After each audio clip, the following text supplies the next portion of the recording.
Hello, welcome back, everybody.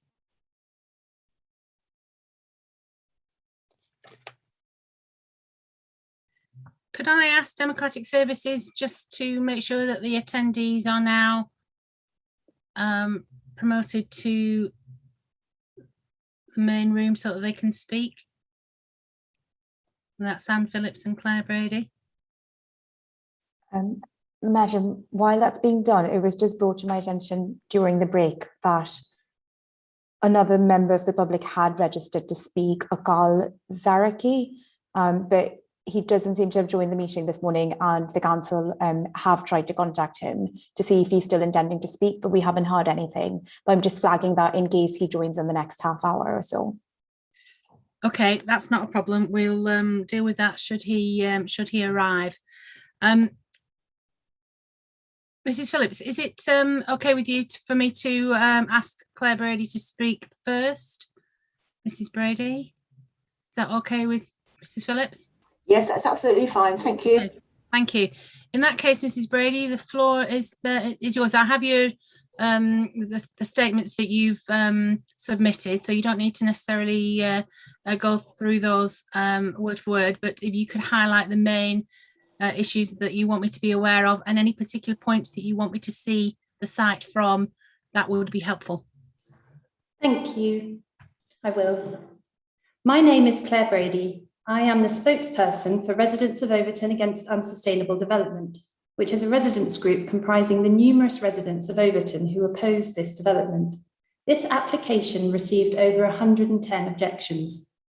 Our group was formally founded after the appellant lodged their appeal, and our original intention was to appear as a Rule 6 party to this inquiry. Indeed, we applied and were granted permission to do so. However, we were prohibited by the vast cost of instructing experts to represent us. We simply could not gain a quotation more reasonable than £12,000, which proved prohibitively expensive. This is a complex matter and hard to navigate as laypeople.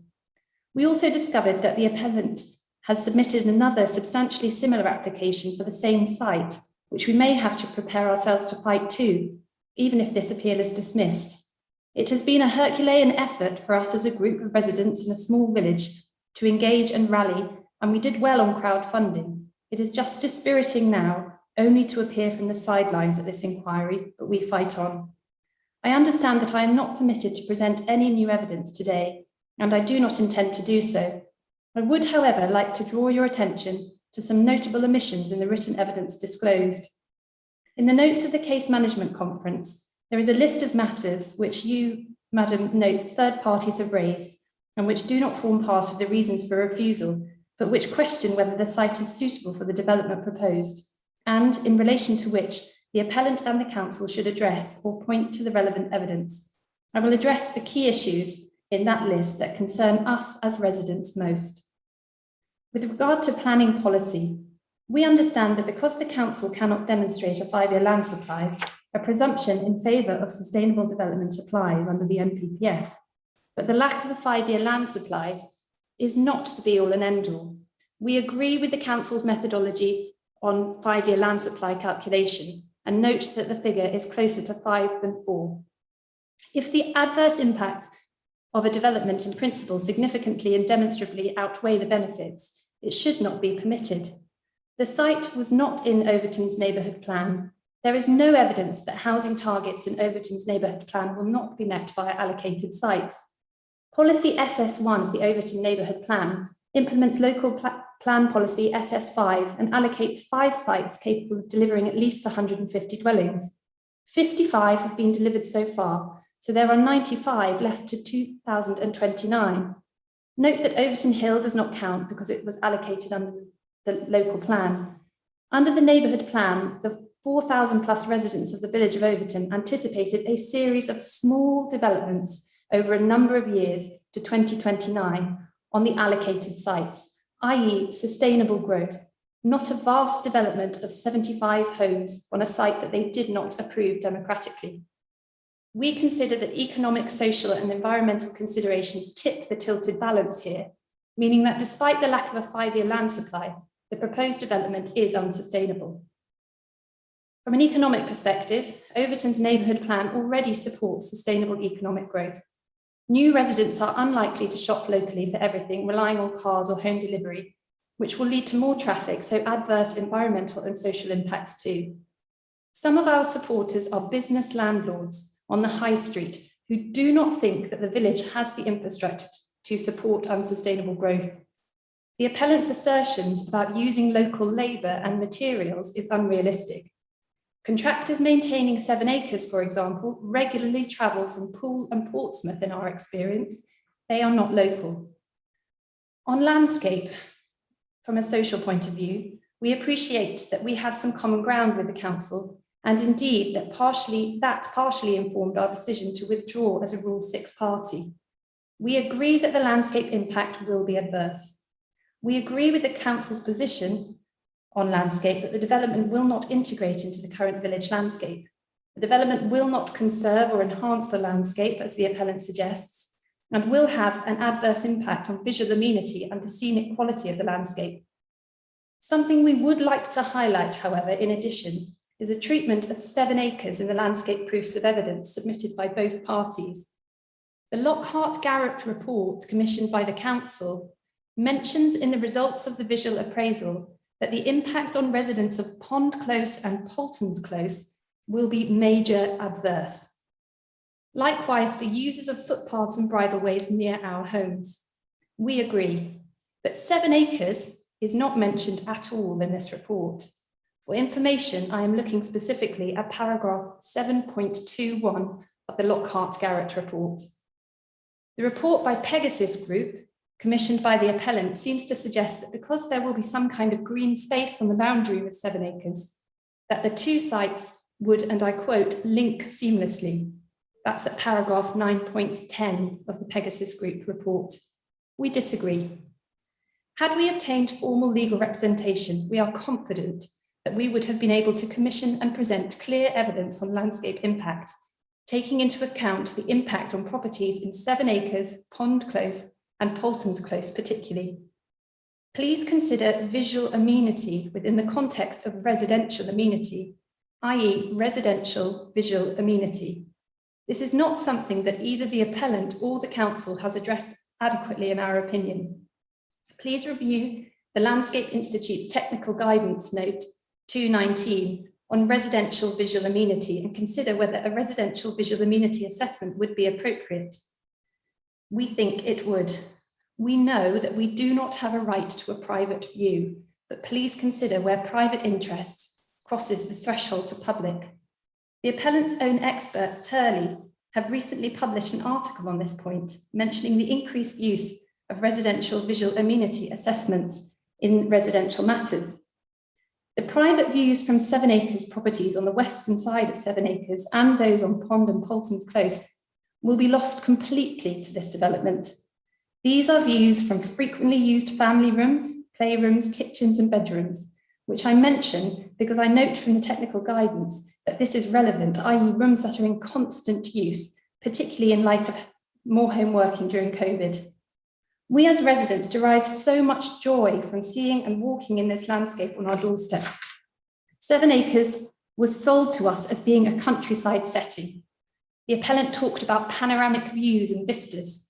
Altering the landscape really will impact our residential amenity from a visual perspective, and no amount of tree planting can mitigate this.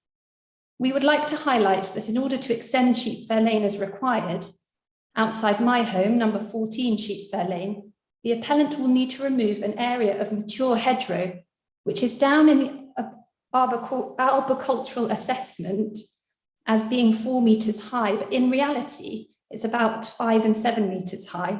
I'm talking about tree G38 in that report. It's at the end of Sheepfair Lane. And we don't think that this has been illustrated in the appellant supporting paperwork. The impact on the southwestern boundary of 7 acres, given the height of the buildings and their visibility from public rights of way, was considered at length by the council's landscape team when 7 acres was constructed. It seems nonsensical to remove mature hedgerow from the highest part of 7 acres to extend Sheepfair Lane when this hedgerow was retained to mitigate the landscape impact of 7 acres. Indeed, if you look at the planning history of 7 acres, landscape was discussed at length. Residents of 7 Acres know how poorly some of the landscaping on the 7 Acres site has been executed to, and we are not therefore confident that the appellant will deliver on the landscape mitigation it proposes in practice. On access, access is a huge concern for us. Sheepfair Lane is a private, unadopted, unlit country estate road. The appellant has very recently, within the past fortnight or so, installed 2 speed bumps near the main entrance, but there are no traffic calming measures on the rest of Sheepfair Lane. The road is not suitable as a through road for the 75 homes proposed, and certainly not for the additional proposed next phase. The appellant proposes an additional site on the southern side of 7 Acres, under the Shaler. The road only measures 5.4 metres in places, and it is too narrow to safely accommodate large vehicles travelling both ways. The road is maintained via a management fee from 7 Acres residents who were not consulted about the implications of paying for increased wear and tear. 7 Acres residents received letters from their property management company, GH Property Management, detailing that the road is unsuitable for vehicles over 3,000 kilograms, a copy of which I and others have provided as part of our representations to PINS. So how is the road deemed suitable for additional cars and construction traffic now? Predicted traffic figures in the appellant's transport statement appear to underestimate the traffic impact on Sheepfair Lane. Again, if we had the funds and ability, we would doubtlessly have been able to commission a traffic survey to support this point. But we note that the appellant plans for 2-car households if the development is going to be anything like 7 Acres. The appellant gives a very unrealistic picture of car use among new residents. The site is too far from the train station for residents to walk. Residents will use cars for short trips.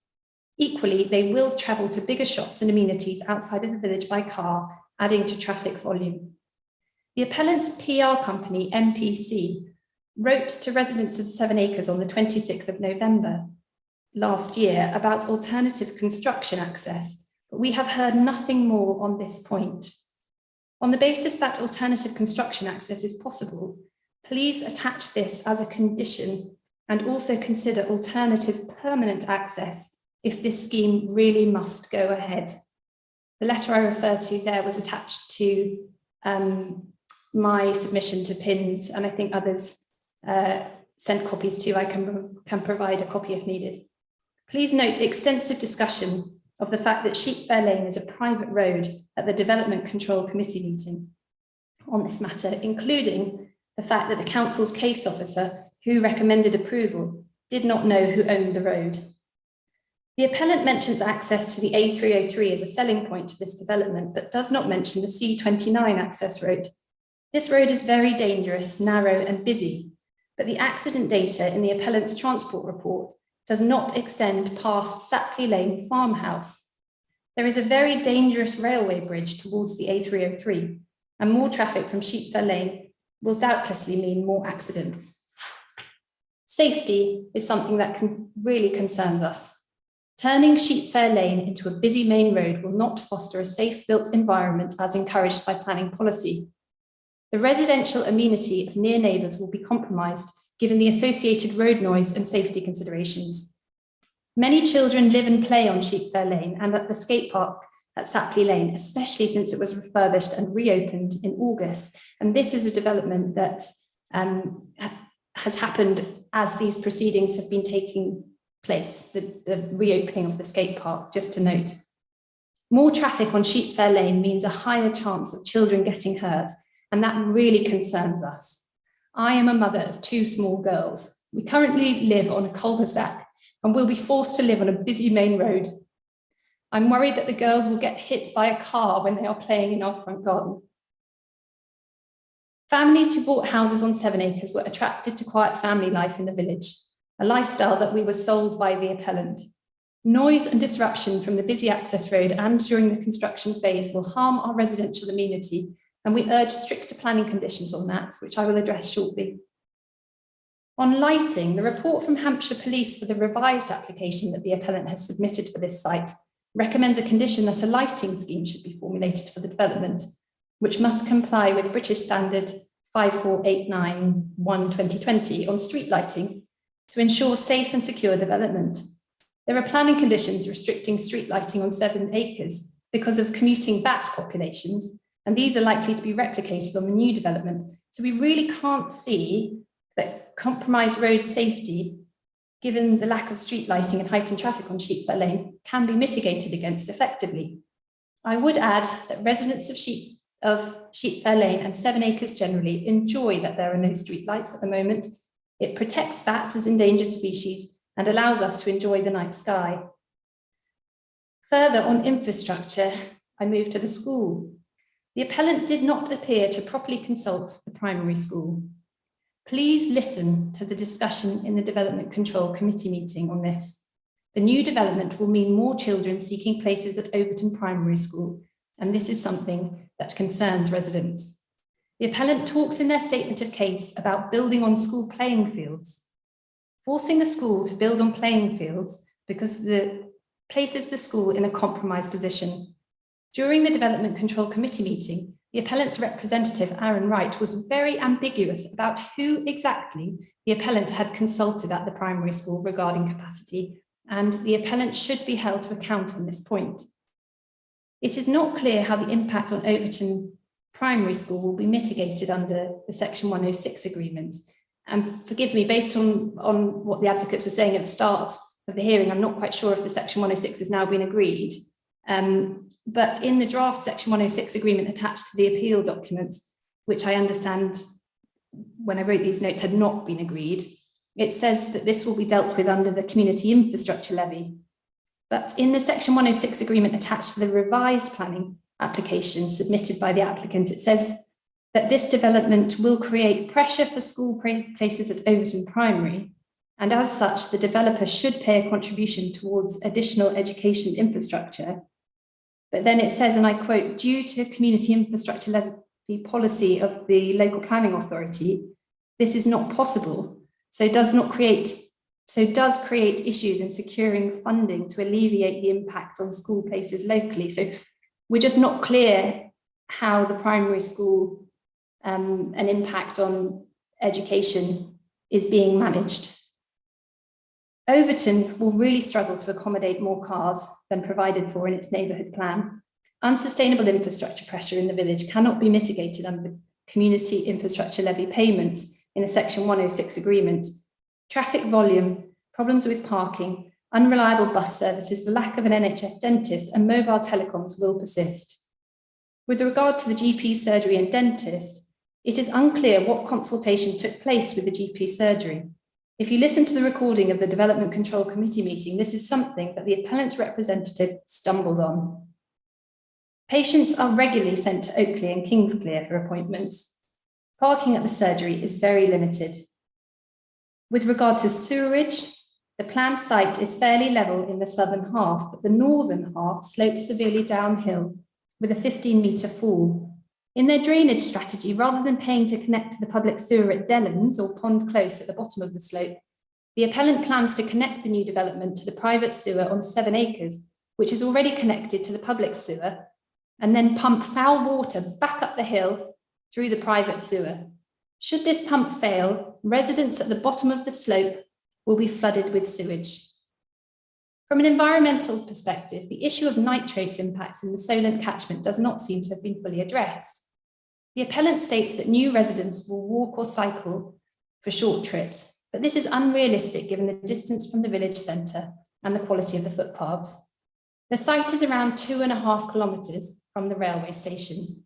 The appellant's ecological surveys do not factor in 7 acres as built, or the impact of planning conditions attached to the 7 acres development.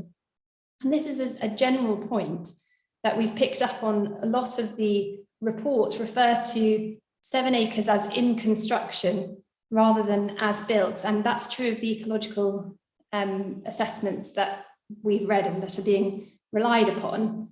And it's not clear whether these have been checked from an as-built perspective. Species translocation has already been implemented recently under these conditions, and further disruption must be impactful on the ecology.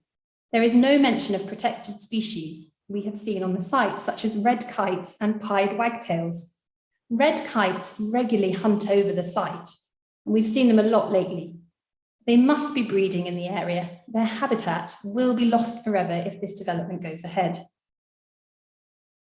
On consultation, the appellant's consultation with local residents has been poor/non-existent.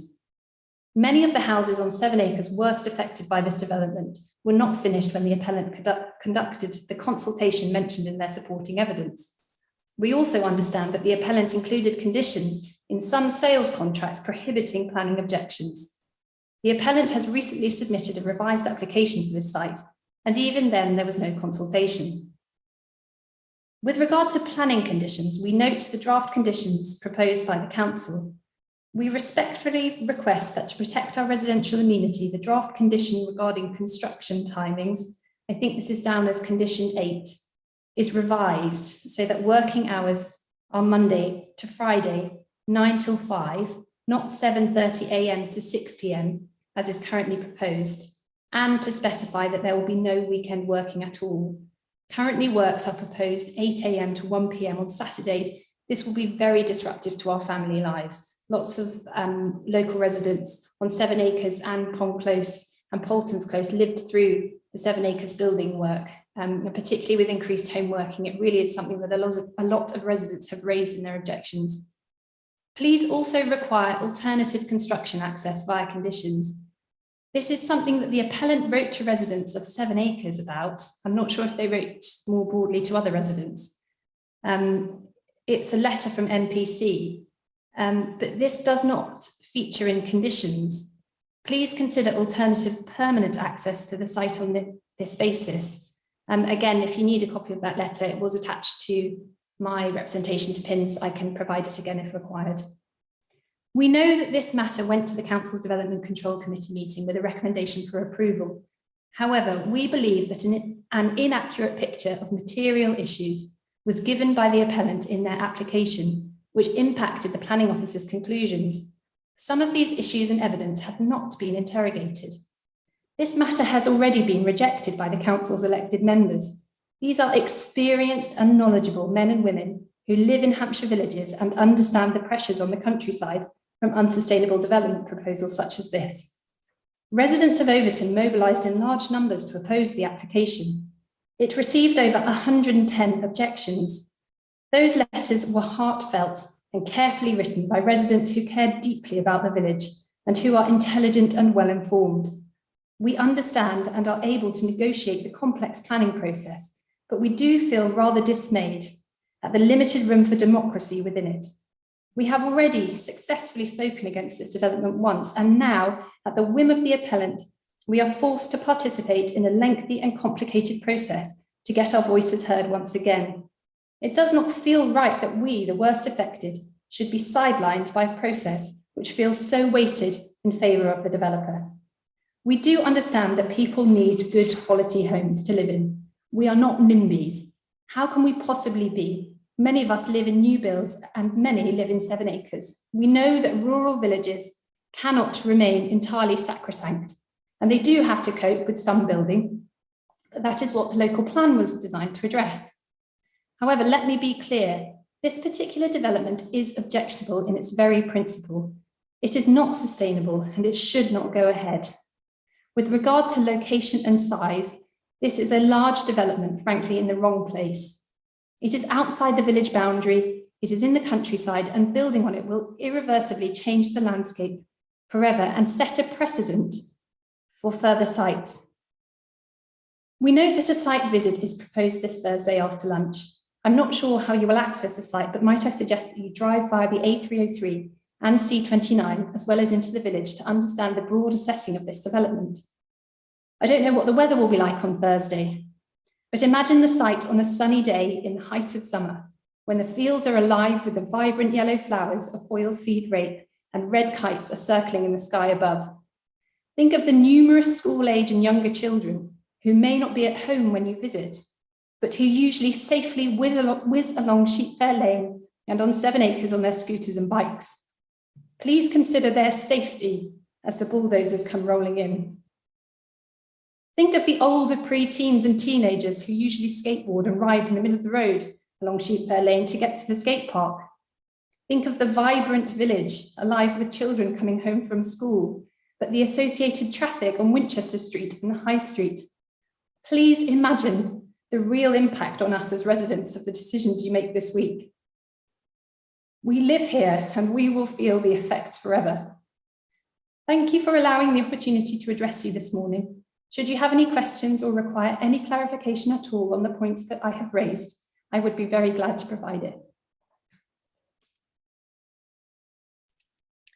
Thank you, Mrs. Brady. Just to clarify for you, this Thursday afternoon, we'll just be talking about the arrangements for the site visit. It actually won't be this Thursday that I'll visit the site. It'll be at a future date, but just to clarify that for you. Oh, thank you. I didn't realise that. Thank you. Can I just ask whether either of the advocates have got any questions for Mrs. Brady? Either Mr. Boyle, Ms. Perrack? No. Okay, thank you. Thank you for your time this morning. I'm going to move now to Anne Phillips, who's representing Overton Parish Council. Yes, that's correct. Madam Inspector, can you hear me okay? Only I've got a cold and I'm losing my voice. No, I can hear you. Yes, I can see you too. Thank you. Great, thank you. Good morning. I'm Anne Phillips, Chair of Overton Parish Council, and I speak on behalf of them at this inquiry. Overton Parish Councillors are not planning experts or housing developers. We cannot hope to give you the detailed evidence that you will hear from the appellant and Basingstoke and Deane Borough Council, but we can, I hope, in the next few minutes, give you an idea of what the landscape around Overton means to the people who live here. Overton is surrounded by open countryside. It abuts the North Wessex Downs area of outstanding natural beauty. And when we say countryside, we mean proper countryside. Fields of wheat, barley, oats, rape, maize, and a range of crops grown to feed cattle. We have sheep, cattle, yes, and even buffalo grazing. Our farmers maintain their hedging and tree belts well. They also leave wide margins at the edges of fields for wildflowers, all home to a diverse mix of flora and fauna. We're not talking here about some scruffy paddocks. This is the real deal, open countryside at its best. I hope you get a chance to see this on your site visit. Don't just go to the fields west of Pond Close. Please go out onto the Harrow Way in the AONB, from where you can see the fields that Bargate want to build over. Walk the footpath from Lower Whitehill Farm north towards the village. You will pass the fields that we want to keep as fields. The open vistas are really first class. The views towards Beacon Hill, right on the border of Hampshire and West Berkshire, are really second to none. We are lucky in Overton because we have an extensive network of footpaths across the parish. This enables people in the village to get out into this countryside without getting in their cars. Even if you live in the centre of the village, you can access this landscape within 15 minutes maximum. If all the fields on the edge of Overton are built on, the footpaths get downgraded to town paths, and people can no longer take a quick walk into the countryside to regenerate themselves. It is well documented that the more people can connect with nature, the greater their feeling of well-being. While gardens and neighbourhood parks can help, they are not a replacement for open countryside. The setting of Overton in the landscape is very special. In the neighbourhood plan consultation, this is one of the things people love about Overton. It is a village sitting in a valley setting. The settlement boundary reflects this. More than 90% of those people that took part in the neighbourhood plan consultation valued Overton as a compact village set in countryside within the valley. The land west of Pond Close is not in the valley. Building on these fields will push Overton into the open countryside. I cannot emphasise enough how important the fields around Overton are to its visual appeal. The loss of visual amenity and loss of agricultural land can never be recovered. Once these fields are built, the damage is done. So to conclude, Overton Parish Council believes that the impact on the landscape character significantly outweighs the benefits of the proposed development. Thank you.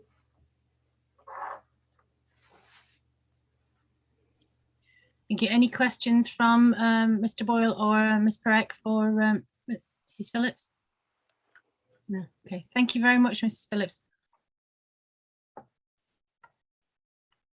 Now, in terms of the programme, can I just take the thoughts of Mr. Boyle and Ms. Perec as to whether we move to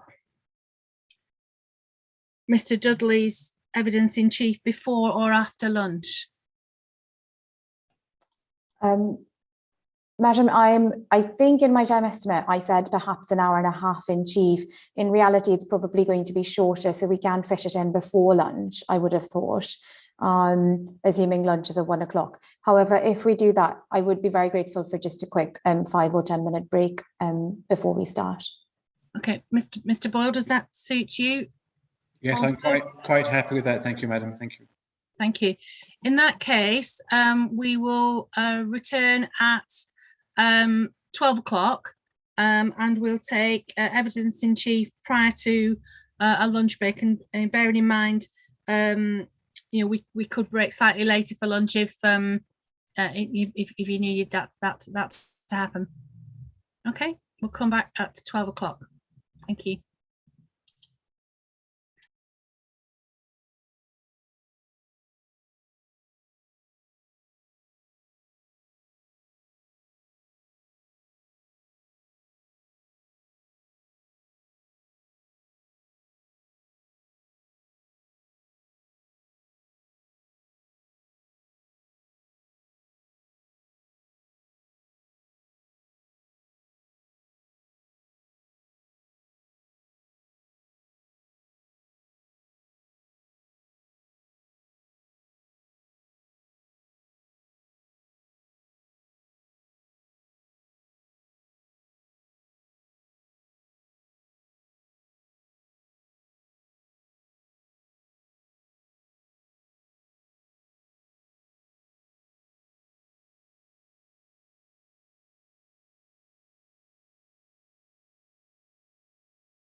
Hello. Hello, Ms. Breck.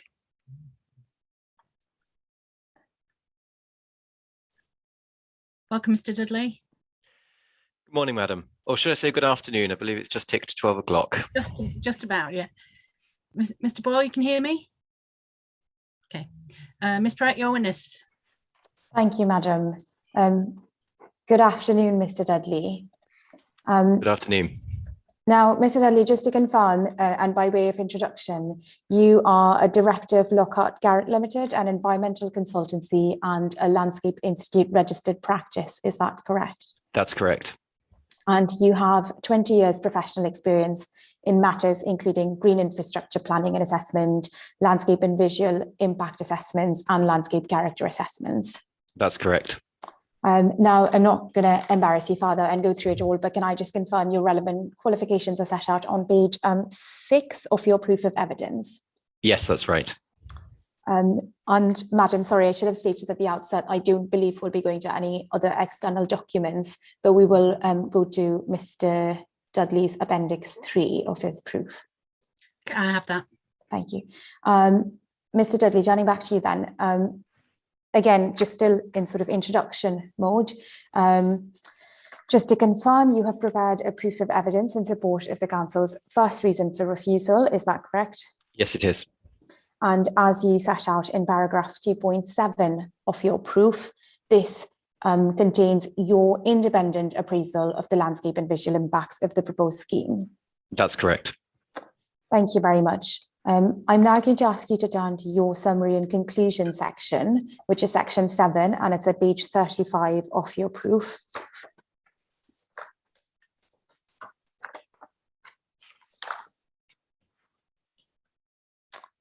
And firstly, I'm going to ask you to read out your baseline context, which is our paragraphs 7.1 to 7.4 of that section. Okay, the site comprises an area of open arable land extending to 9.4 hectares on the western edge of the historic village of Overton.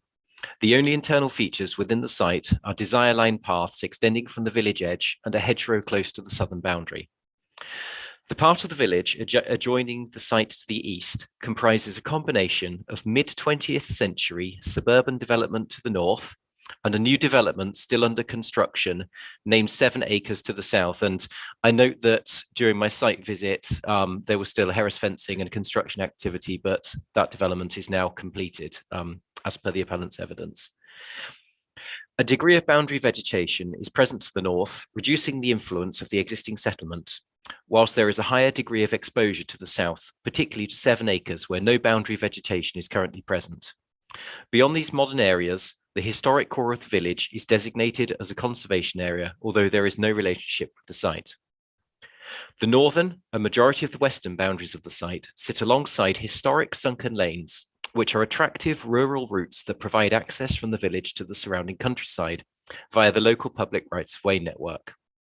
The route to the north of the site is also designated for its ecological value. A rectangular area of scrub on the site of a former clay pit separates the central part of the site's western boundary from the adjacent lane. There is technically no physical demarcation of the site's southern boundary, although a partial hedgerow is located close to it. Directly to the south of the site is an arable field of similar character to the site. Thank you, Mr. Dudley. Then turning just to paragraph 7.5 to 7.7, that is where you describe the wider context of the site. And if I could just please ask you to read out 7.5. Yes, the wider context of the site is defined by the landform of the Test Valley, which cuts through chalk downland.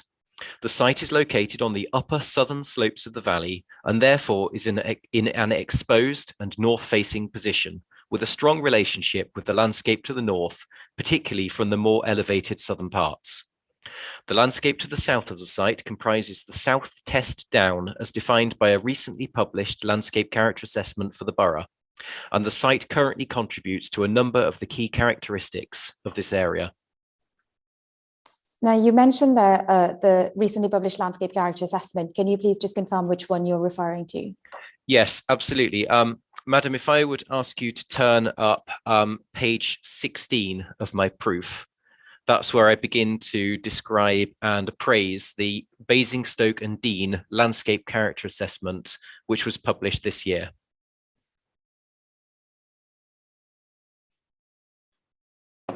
Can I just clarify with you that I don't have a copy of that separately in my documents, do I? Madam, it should be core document 3. Document 16, 3.16. 3.16, right. Sorry, I thought you were referring to an updated one. Sorry, it's fine with you. The 3.16 is the 2021 Landscape Character Assessment, to my knowledge, Madam. Thank you, Mr. Dudley. And so just on that character assessment, you have just mentioned that the site currently contributes to a number of the key characteristics of this assessment. So could you please just explain which characteristics you're referring to there? Yes, indeed. The site itself falls within 2 landscape character areas as determined by the recent assessment. So the more elevated and more level southern part of the site falls within the South Test Down landscape character area, and the more sloping northern part of the site falls within the Test and Bourne Valley character area. So you will see, Madam, in paragraphs 3.18 to 3.25 of my proof, I've considered the findings of the landscape character assessment. And in particular, if I would ask you first to turn at paragraph 3.20, in which I firstly list verbatim the established key characteristics of the South Test Down, character area, and then appraise them in relation to my own observations of the site and its setting. Do you have that, Madam? Okay, so in terms of the South Test Down, I found, as I say in my assessment, the site to be moderately representative of that, noting that some key characteristics are location specific, so it couldn't possibly represent all of them because of its location. But I've highlighted in bold, for example, the pattern of farmland, woodland, hedgerows, and trees, and it's clear that the site makes the contribution to that mosaic of different land uses which give rise to the character of the South Test Down. In particular, the context with Jackson's Copse near to the site, with the hedgerows that surround it, etc. And also there are scattered trees within the field directly to the west of the site as well, in the form of ornamental roundels and such. Secondly, I've highlighted the generally unspoilt rural character, but occasional detracting influences from built development. And it's less relevant, the reference to the A34, but both the appellant and I have identified the existing urban edge as being exposed and having a detracting influence upon the character of the site. Thirdly, at the top of my page 17, I've highlighted the generally high intervisibility within the area, with occasional views down to the Test Valley and Overton. Bearing in mind, of course, this is describing a very wide area to the south of the site, but it is expressed within the upper parts of the site itself. And it says, although woodland and undulating landform inhibits views from certain locations, and no doubt, Madam, you may have explored the area and discovered this yourself, and if not, I would draw your attention to that, to those views that reveal themselves as you walk through the landscape when you visit the site again. And then finally, I've highlighted some areas. They talk about some areas of the character area having limited public access, but it says elsewhere public rights of way cover considerable distances where the large-scale landscape with limited detracting influences provides walkers with a peaceful sense of remoteness. And my experience is that the quiet lanes on the periphery of this site provide connections to the public rights of way network, where there are several circular walking opportunities to take residents up onto the downs, taking a number of the designated archaeological features on the downs. So this, but immediately the enclosure within the lanes and the separation from the village engenders that immediate sense of tranquility, and from moving from the village into the surrounding countryside. So that's my analysis in terms of the representation of the Southwest Down. And if we move on to the Test and Bourne character area, and I'll be slightly more brief here, Madam, for brevity, but in particular, if you turn up page 18 of my proof, and I would draw your attention to the fourth from bottom bullet, which references intervisibility varying with location, minimized significantly by vegetation and landform within the valley floor and lower slopes. So, and this we see at the bottom of the site, where it is well contained by vegetation, with more open views across the valley system obtainable from higher ground. And this is very strongly represented with this site, that as you ascend the site, as you move south along the site, suddenly these big wide views start to open up across the valley and the surrounding countryside. And then the final bullet on page 19, it references the character area, which includes the site currently, providing part of the rural setting to the adjoining medieval settlements of Overton and Whitchurch and their conservation areas. And whilst I note there's not a perceptual relationship with the conservation area, nonetheless, this site provides that setting to the village. And as I previously mentioned, it separates the village from the more valuable elements of the surrounding countryside. Thank you, Mr. Dudley. And just to confirm there, where you described the latter character area, the Test and Bourne Valley area 12, that's actually north of the site, but doesn't cover the Abeele site itself. Is that correct? Sorry, yes, it does. That's right. My mistake. Yes, thank you. Yes, it lies directly to the north of the site. Sorry. Thanks. If I can just take you back to your summary section then, section 7, and then ask you to read out the rest of 7.6 and 7.7, describing the remainder of the wider context, please. Yes, of course. The close setting to the north of the site comprises the lower slopes and floor of the Test Valley, which are largely separated from the site by strong intervening vegetation, as well as a small number of structures. Further to the north, the landscape comprises the northern valley slopes, which rise to rolling chalk downland with occasional woodland, which falls within the nationally important North Wessex Downs area of outstanding natural beauty. The site shares a relationship with this important downland, with outward views extending over 7 kilometres and generally terminating in a wooded horizon. To the west, the landscape descends into a dry tributary valley characteristic of the setting, beyond which lies the well-wooded landscape of the historic Laverstoke Park, with which the site has no landscape relationship. Turning then to paragraph 7.8 to 7.10, that is where you set out the proposed development in summary. And if you could please read these paragraphs as well. Of course. The proposed development comprises the construction of 75 residential dwellings and associated uses, with all matters reserved except access. To assist in the determination of the planning application, a parameters plan has been submitted showing the broad layout of the built and open areas of the site. Excuse the typographical error there, that should be built, not build, madam. The parameters plan shows the developed area split into 2 parcels, with the largest area forming a roughly rectangular block in the southern part of the site. A smaller northern block sits adjacent to the site's eastern boundary against the rear gardens of existing properties on Polton's Close. Access is provided via a connection to the recent 7 acres development to the east, and an access corridor is shown between the 2 development blocks. Outside of the development blocks, the majority of the site is indicated to be public open space and general amenity green space, which includes an equipped play area on the boundary with the 7 acres development and 2 attenuation basins. Pedestrian access points are shown connecting to Turrell Hill Road in the southwestern corner of the site and to the mud track in the centre of the northern boundary.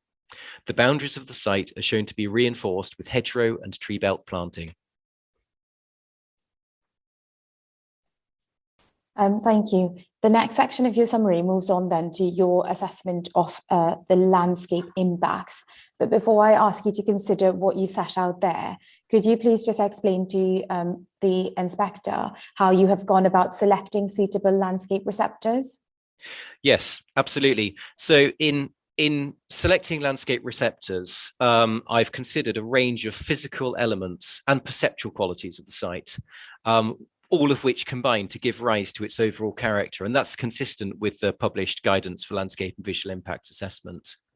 So according to my assessment, those are its current arable land use and the associated open character that gives rise to, the influence of the adjacent settlement edge, the historic network of sunken lanes on the site boundaries, and the exposure afforded to the site by its position at the top of the upper slopes of the Test Valley, and therefore its relationship with the facing valley slopes on to the north, which, as I've noted, fall within the nationally important North Wessex Downs. And so I've also, after identifying those specific elements and characteristics, I've then considered how those combine and interact to derive the overall character of the site itself, and then an assessment of the overall character of the wider landscape setting to the site. And so I've used those characteristics and those combined elements and qualities to derive a list of landscape receptors, which, in my opinion, represent those elements and qualities that have the potential to be affected by development on the site. Thank you. And can you also just explain how you've considered the impacts of this proposal on your selected receptors? Yes, so again, consistent with the published guidance, for each receptor, I've made evidence-based judgments as to, firstly, its susceptibility to the type of change proposed, in this case, residential development, and also its general value to society at large.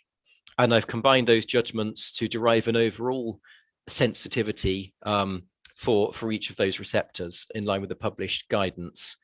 I've then, using the submitted information, that is the parameter plan, assessed the anticipated effects of the combined elements of the development as they're presented on each of these receptors to derive an overall magnitude of change and then significance of impact for each receptor, combining the magnitude of change with my originally derived sensitivity for the receptor. Thank you. Just to touch upon the appellant's opening submissions this morning, there was a suggestion made that you have perhaps not taken into account any wider improvements to the part of the site for which housing development is not proposed. So are you just able to quickly comment on that? Yes, absolutely. Well, I've already mentioned it to some degree in my paragraph 7.10 that I read out for the benefit of the inspector. But also, Madam, I would take you towards the start of my proof and ask you to turn up my paragraph 2.5, which is on page 7. And so this demonstrates that at the start of my process, I've considered here in paragraph 2.5, if I just read it out, outside of the development blocks, the majority of the site is indicated to be public open space and general amenity green space, which includes an equipped play area on the boundary with the 7 acres development and 2 attenuation basins. Pedestrian access points are shown connected to adjacent green lanes in the southwestern corner of the site and the centre of the northern boundary. The boundaries of the site are shown to be reinforced with hedgerow and tree belt planting. So yes, I was well aware of the green infrastructure proposals associated with the parameters plan, although I would also note that a lot of these measures do also just represent good countryside management. For example, the management, the periodic reinforcement of hedgerows is consistent with maintaining land in good agricultural and environmental condition. And equally, in terms of the conversion of the arable land to a pasture or meadow use, that is completely within the gift of the landowner, and those land uses are supported by agricultural subsidy in the same way that the arable is. So it's not incumbent upon developing this site to make those changes to the land. Equally, it's within the gift of the landowner, should they wish, to permit access on the routes that they currently tolerate trespass on. There are permissive footpaths on the Northern Valley slopes where landowners there have chosen to permit public to use to take access over certain parts of their land, presumably based on an existing desire. Thank you, Mr. Dudley. So just turning back then to your appraisal in section 7, you set out the results there at 7.12 to 7.13. Could you just please read those out? Yes. In 7.12, I describe how I've gone about my assessment. So I've said for each of my identified receptors, I've considered the impacts of the proposed development. And for the purposes of my appraisal, I have considered the committed elements of the scheme in the form of the given development parameters, because all other submitted information has been illustrative. And the results of my landscape appraisal are as follows. So on the open arable land use of the site, a major to moderate adverse impact. On the site's strong relationship with the settlement edge, a moderate to minor adverse impact. On the network of sunken green lanes on the site boundaries, a major adverse impact. On the relationship with the Northern Valley slopes and the North Wessex Downs area of outstanding natural beauty, a major to moderate adverse impact. On the overall combined character of the site, a major to moderate adverse impact. And on the overall combined character of the setting of the site, a major to moderate adverse impact. And the full assessment of those, Madam, is available in section 4 of my proof, which is before you. Thank you. And just to conclude on your landscape appraisal then, can you please read out paragraph 7.14 to 7.16? Yes. It is the conclusion of my landscape appraisal that the proposed development represents an incongruous extension beyond a long-established and logical boundary to the village that would increase the mass of the village within the setting of the sensitive landscape to the north and fundamentally alter the character of the rural sunken lanes that pass along its boundaries. My appraisal found that multiple adverse impacts would occur upon highly sensitive receptors, and that effects, and excuse the misspelling there, Madam, that should be effects, upon the combined character of both the site itself and its setting would be adverse. I therefore conclude that the proposed developments are inappropriate on landscape grounds and that my evidence supports the council's first reason for refusal. Thank you.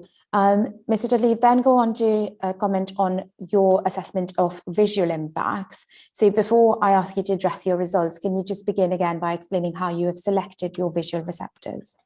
Yes, our standard methodology is to begin with a zone of theoretical visibility model. So for this, we use 3D terrain modeling software, and we input development parameters and use that to estimate what we call the bare earth visibility of the site. So irrespective of vegetation and such, we would normally put structures in as well into the model just to enhance that. But the idea is to show those areas from which the site could not, or the proposed development could not be physically visible.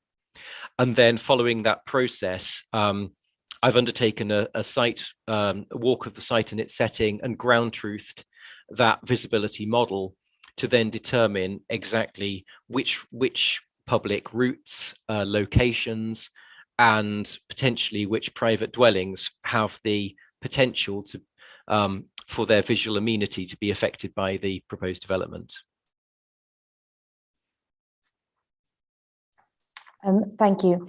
Can I ask you then to take us through your selected viewpoints done by reference to your Appendix 3 and just to point out any key features on each one? Yes, absolutely. So, Madam, if I could turn you to my opinion. Actually, before I do, Madam, I'm just going to give you my broad summary of the visual environment of the site, if I may, which is my paragraph 7.18, since it's logical place to bring that in, which mentions that the visual environment of the site is restricted by the immediate presence of the settlement to the east and the heavily vegetated boundaries to the west and north.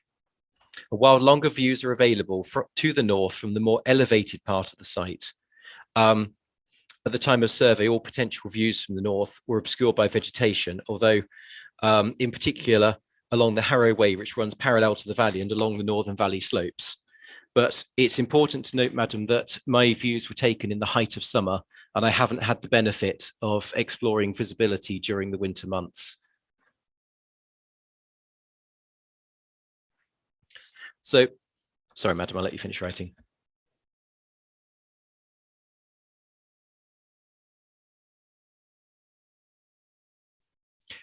Okay, so Madam, if I could ask you to turn up viewpoint 1 of my Appendix 3, please. Could you just give me the page reference? Yes, I can. It will be page. Sorry, I will need to open up my PDF. Bear with me one moment, because it would be on the combined PDF, page 64. Sorry, 63.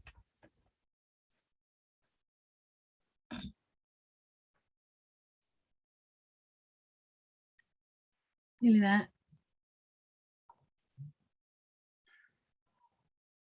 Okay.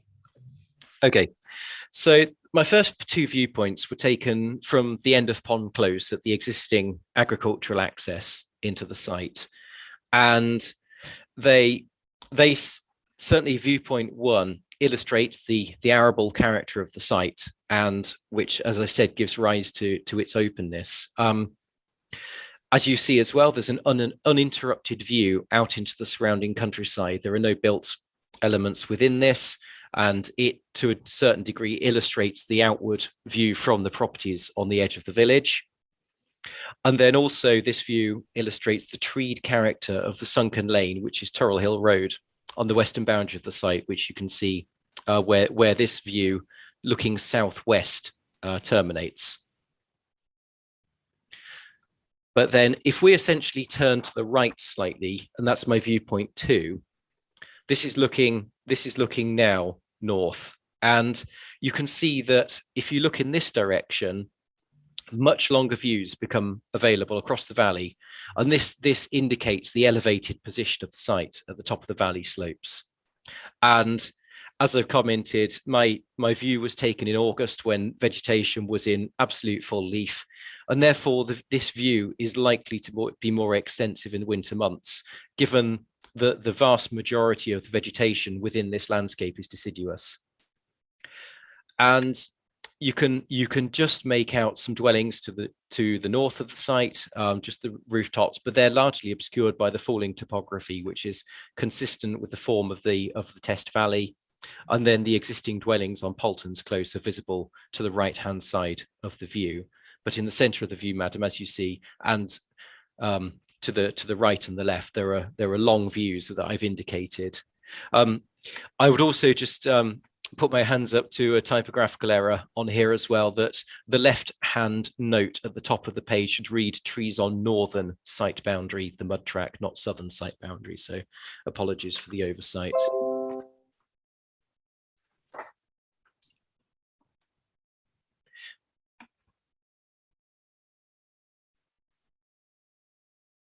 Thank you. Okay, if I could then ask you to turn up viewpoint 3.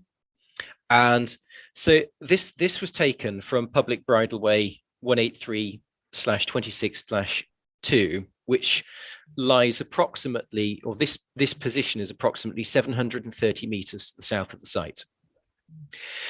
And this was taken at the first point at which the site, or at which the proposed development is likely to become visible.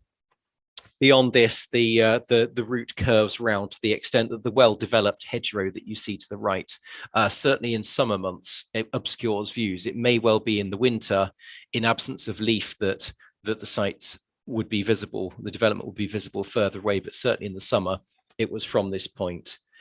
And you can see here that the village currently appears in highly filtered views in the foreground of long views across the valley to the North Wessex Downs area of outstanding natural beauty.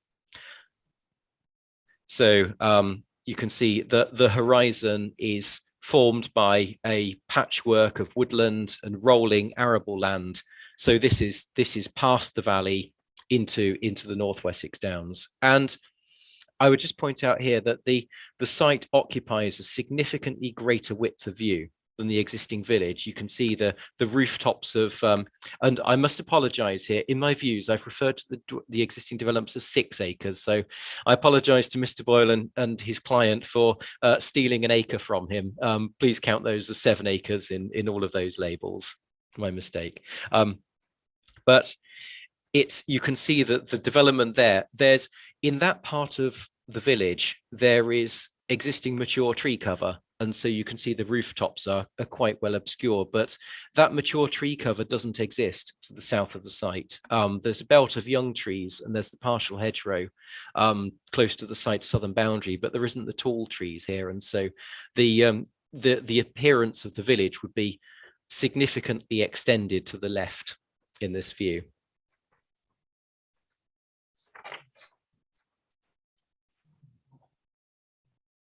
Okay, if I could ask you to move to viewpoint 4 now. So this was taken close to the point where the bridleway becomes Turrell Hill Road, which is technically a public highway, but has very much the character of a public right-of-way. And you can see that this is an elevated position at the top of the valley with, again, long views across the area of outstanding natural beauty. And I've indicated their Meadham Copse, which sits behind the arrow on the label. And that is, as I measured it, just over 7 kilometers away across the area of outstanding natural beauty.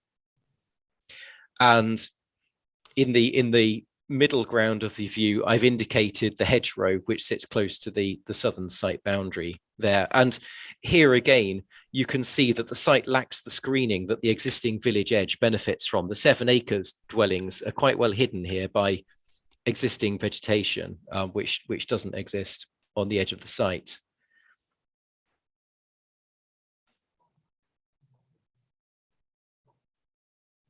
And the other point I would make here, madam, is if you were to extrapolate the line of rooftops that you see from 7 acres across the site, you'll see that the long views would be pretty almost entirely lost from this location. If you draw the uppermost ridge line across, then that indicates that the AONB countryside wouldn't be visible from this location. Rather, the view would terminate in the side elevations and rooftops of dwellings. And also, I note as part of the submitted parameters that there is proposal to plant a screening belt to the south of the site. So again, if once the screening belt is established in, let's say, 15 years time or so, again, these long views would still be obscured in that case.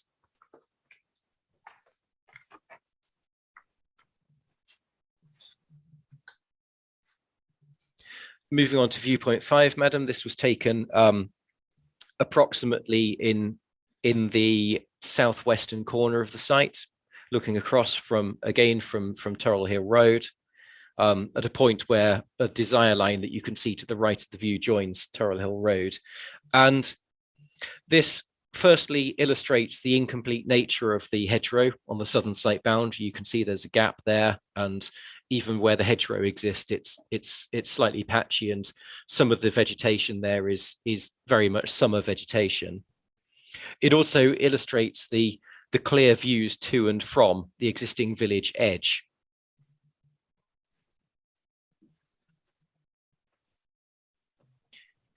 And which we notice is a local valued characteristic. And also, I would just note that post-development here, the urban edge would be significantly closer to this receptor. So the dwellings you can see here there's a very slight topographic rise here, which 7 acres benefits from, but the proposed dwellings would be a dominant feature in this view, and they would entirely eliminate that sense of separation between the sunken lane and the edge of the settlement. Turning up viewpoint 6. Again, this is taken from another point where a desire line meets Turra Hill Road, and therefore there's a gap in the vegetation. And again, it illustrates the character of the site and the current separation. Sorry, Mr. Dudley, could I just interrupt you just a second, because I think I've lost the appellant's advocate from proceedings. Can I just check with Mr. Boyle still there? So I didn't want to, there you go. Sorry.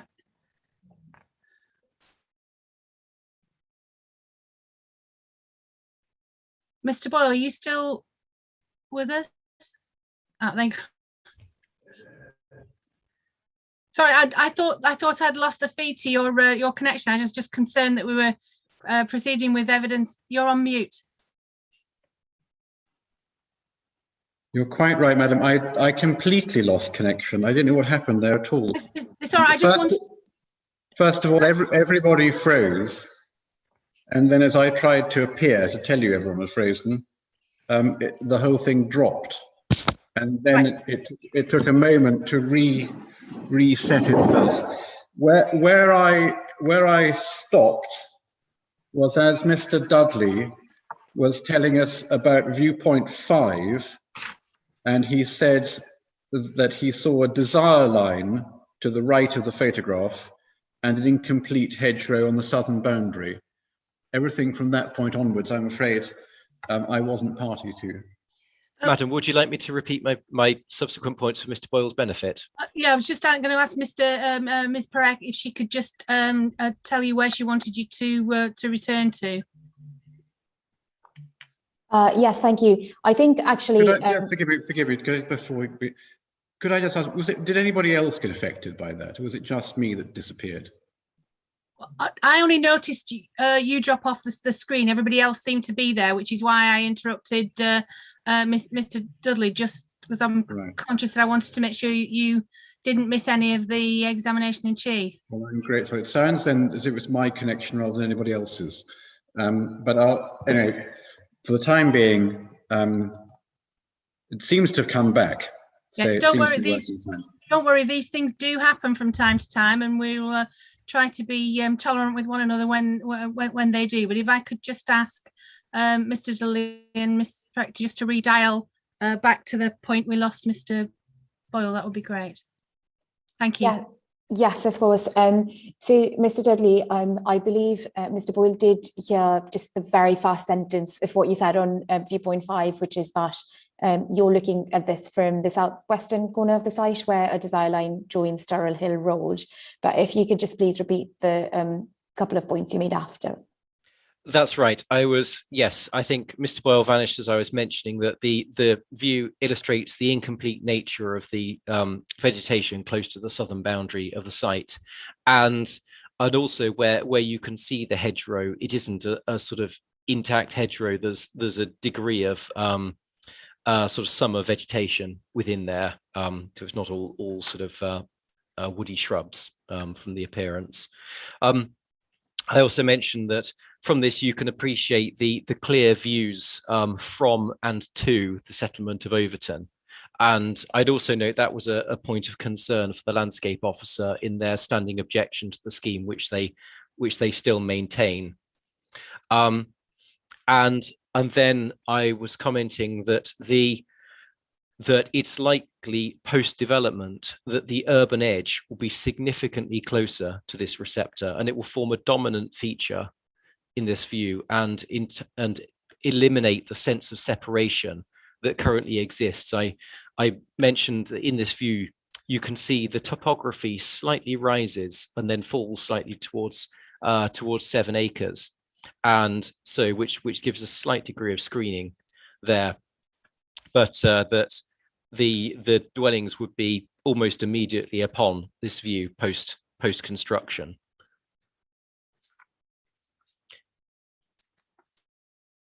Okay, madam. So if we could turn up viewpoint 6 now.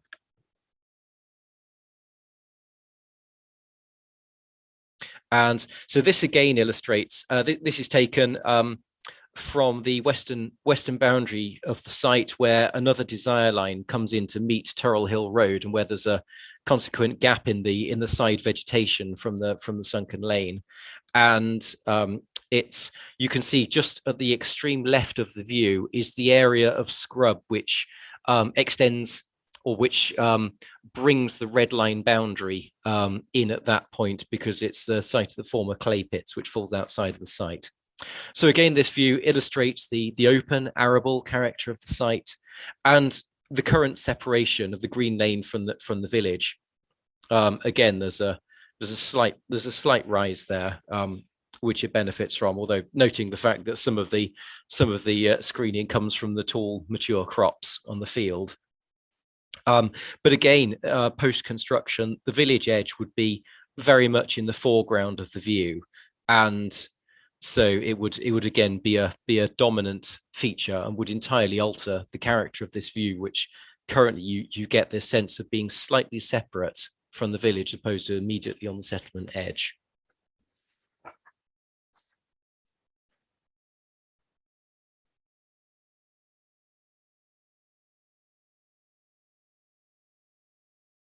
And then finally, madam, if I would ask you to turn up viewpoint 7. So this was taken from the access road to Turrell Hill Farm, which is also a public footpath.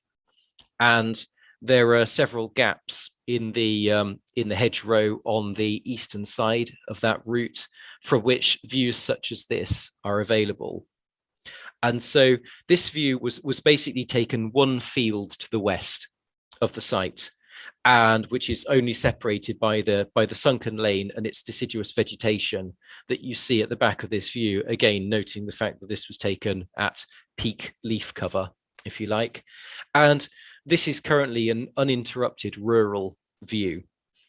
And I would anticipate that post-construction, the upper parts of dwellings would be visible within this view, and especially in winter months, given the deciduous nature of this vegetation.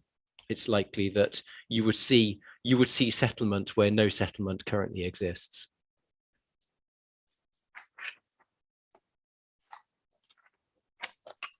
Mr. Dudley, thank you very much for taking us through those viewpoints. And so just following on from these descriptions then, can you please summarise your conclusions in terms of visual impact?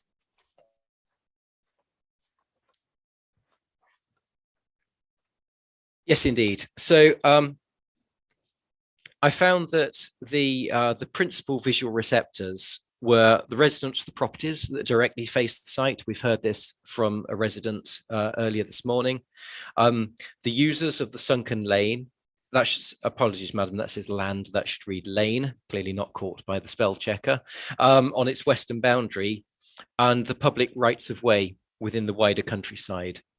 And so the results of my visual appraisal are as follows. So upon the residents of Pond Close and Polton's Close, and in fact, madam, if I would ask you to turn up section 6 of my proof, which is probably more transparent, given that it gives you the full assessment. So if I would ask you to first turn up page 32 of my proof. So upon the residents of Pond Close and Polton's Close, which we've seen represented, I judge that to be a high magnitude of change in accordance with the descriptions in my methodology, which gave rise to an adverse impact of major significance upon that receptor.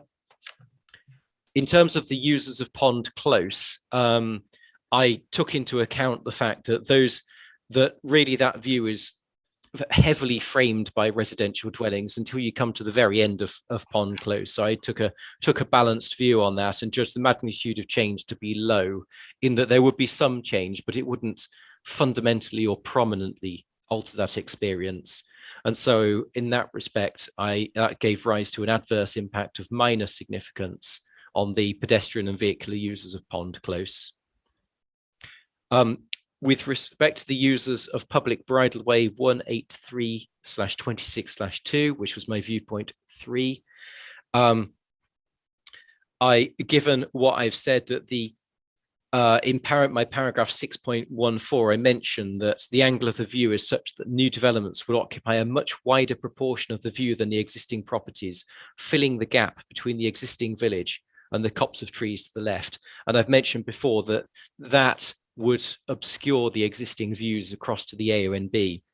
And so I judged the magnitude of change upon that receptor to be medium, and therefore that gave rise to an adverse impact of major to moderate significance upon the users of the public bridleway. With regard to the users of Turrell Hill Road, which is the sunken lane that follows the western boundary of the site, as I've illustrated in my viewpoints and as set out in my paragraph 6.18, the proposed development would introduce new residential dwellings into the immediate setting of the lane, eliminating the current agricultural setback and altering the experience to that of a settlement edge route as opposed to one in the countryside. And Madam, when you undertake your site visit, I would just encourage you to, when you're walking down along Turrell Hill Road, just to pause, because then one can appreciate the sense of separation and tranquility and the rural character of that route currently. And through the combination of built development and public open space next to that route, that, in my view, that character would fundamentally change. I've also mentioned that, as we've seen, where the desire lines meet Turrell Hill Road, there have been breaches in the edge vegetation, and should the adjacent land become public open space, it's likely that there'll be more breaches, opening up further views, compounding this effect of diluting the rural character of the lane. And so I therefore judge the magnitude of change upon the users of this route to be high, giving rise to an adverse impact of major to moderate significance. And then finally, Madam, with regard to the users of public footpath 183/502/1, and that is represented by my viewpoint 7, which is my final viewpoint, and which is also the access track to Turrell Hill Farm. I've said here that, as I've mentioned, it would introduce built elements into a view that's currently devoid of them. And so that, on account of that prominence, I've judged the magnitude effect to be medium. Taking account of the distance as well, of course, taking a balanced view, and the fact that the lower parts of the dwellings would be screened by the existing vegetation. And so, in my judgment, that gave rise to an adverse impact of major to moderate significance upon the users of the public footpath. I would also note that that public footpath forms a clear part of circular walking availability out and combines with Turrell Hill Road to give those circular walking opportunities from the village. And certainly when I was on site, I witnessed them being well used recreationally by people within the village. They are routes in demand. Thank you, Mr. Dudley. Can I just then take you back to your conclusion and ask you to read out your overall conclusions on visual impacts at 7.22 and 7.23? Yes, indeed. So based upon my appraisal, I anticipate the proposed development would result in significant adverse visual effects upon a number of sensitive receptors, both in the immediate vicinity of the site and in the wider countryside. I therefore conclude that the proposed development is inappropriate on visual grounds and that my evidence supports the council's first reason for refusal. Mr. Dudley, thank you very much. Madam, that is the end of my examination in chief. Just looking at the time, I'm not sure how you would like to proceed. Well, bearing in mind in the, just briefly lost my agenda. The next stage would be Mr. Boyle's cross-examination. I'm suggesting really that we probably break now for lunch and then come back at 10 to 2. Was that just take an hour for lunch, Mr. Boyle? Madam, do you mind if we come back at 2 in the conventional way? Just we're ahead of our timetable at the moment by a whole session. I think we'll be fine. That's and fine. then That's fine. And then can I just, thank you, Madam, can I just then check, once we've completed Mr. Dudley, so there's obviously my cross-examination, any questions you have, and re-examination, would you then propose that we draw stumps for today at that point and start afresh with Mr. Miller the next day? Well, I guess that rather depends on whether or not your cross-examination goes according to plan. In terms of you've asked for an hour and a half. I think we'll take stock at that point, because I don't think we would get through Mr. Miller completely before the end of the day. So I think it's probably best to do that tomorrow morning. That would be my preference. What I'm really saying is if we have a relatively short afternoon, and then we start with Mr. Miller tomorrow. Madam, certainly for my part, I would be in some difficulty if Mr. Miller was sort of halfway through his evidence, because obviously I couldn't take instructions this evening. So I can't imagine we could fit all of it this afternoon, in which case I would much prefer to start tomorrow morning. Yeah, that would certainly be my thoughts at this stage. In the event that cross-examination doesn't take as long as anticipated, we may need to just take stock, but there would be nothing damaging in taking an earlier break this afternoon and coming fresh to Mr. Miller tomorrow morning. Thank you. Thank you. On that basis, we'll adjourn now until 2 o'clock, and at which point we'll proceed with the cross-examination. Thank you. Many thanks. Thank you, Madam.